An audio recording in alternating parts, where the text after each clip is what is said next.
Napuno sang pagpasalamat kag kalipay ang mga mapalaron nga winner sa 7th weekly draw sang Swerte sa Palengke 2026 ang Bobo Radio kag Star FM.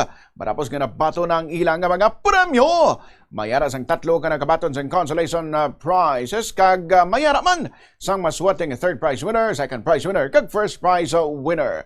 Yari mga nakabaton sang consolation prize nga tag 1,000 ka pesos. Cheryl Sokenyo, 30 anyos, ang malunang Zaraga Iloilo nga nagamit sa proof of purchase nga gardenia. Bakal niya sang pagkaon ng premyo nga yan nadagan.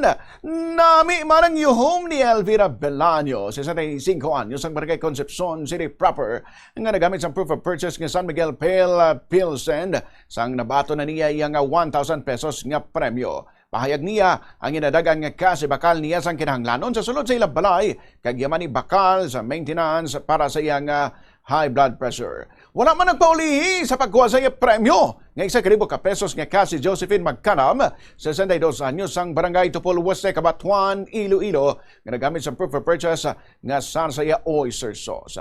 Sunod sa iya ibakal niya sang dugang nga proof of purchase sa iya premyo nga nadagaan na good makahulog pagid sa mas manamong nga entry sa grand draw. Dako man ang pagpasalamat sang third prize winner nga si Esther Rodriguez, 72 anyos, ang Zone 1, Barangay Takasaro, Iloilo City, nagamit sa proof of purchase nga 2-0 roll matapos sining mabato niya na dagan nga 3,000 pesos. Ibakal niya sang bugas kag suda ng premyo nga nabaton. Samtang aga pa man nagpugtaw kahapon para mag-claim sa iya premyo diri sa studio sang Bombo Radio ang second prize winner halin sa Barangay Dakutan, Dumangas, Iloilo nga si Rosie Hubacon, 60 anyos, nga nagamit sa proof of purchase nga Omega Pain Killer sa diin 4,000 pesos sa iya nga nadala pa uli. Sunod sa iya ang premyo nga nadagan gamito niya sa iya kapital sa Tiangge, pagpakayo sa iya guba nga ngipon kag pagpakayo man sang guba nga atop sa ilang nga balay. Nagalalapaw man ang kalipay sang first prize winner nga si Barbara Alintahan, 55 anyos, ang Rizal Palapala 1 City proper, nagamit sang proof of purchase nga pure gold kon pure gold receipt kag nabato niya ang 5,000 ka pesos. Yari bala si Barbara Alintahan.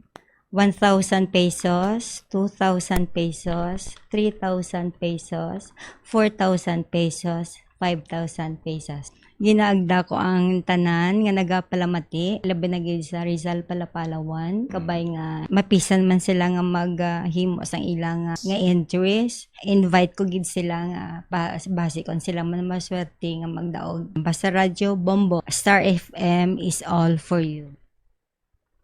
Ang nagaparigan sang awarding sa studio Joe winners kahapon sang aga diri sa Bombo Radio kag Star FM Iloilo, ginihiwat man ini simultaneous nationwide sa 25 key areas nga mayara sang Bombo Radio and Star FM stations. But silingon, kung may awarding of prizes diri sa Iloilo, mayara man sa nagaulan nga pa-premyo sa ibang nga areas diri sa Pilipinas. Kamilugan nga 9 million pesos ang total prizes nationwide nga ginapanagdag sa bilog nga reason sang pinakarako nga promo sang Bombo Radio Philippines kung sa diin 1 milyon ka pesos nga premyo ang nagahulat para sa grand prize winner sa grand draw sa Setyembre 5.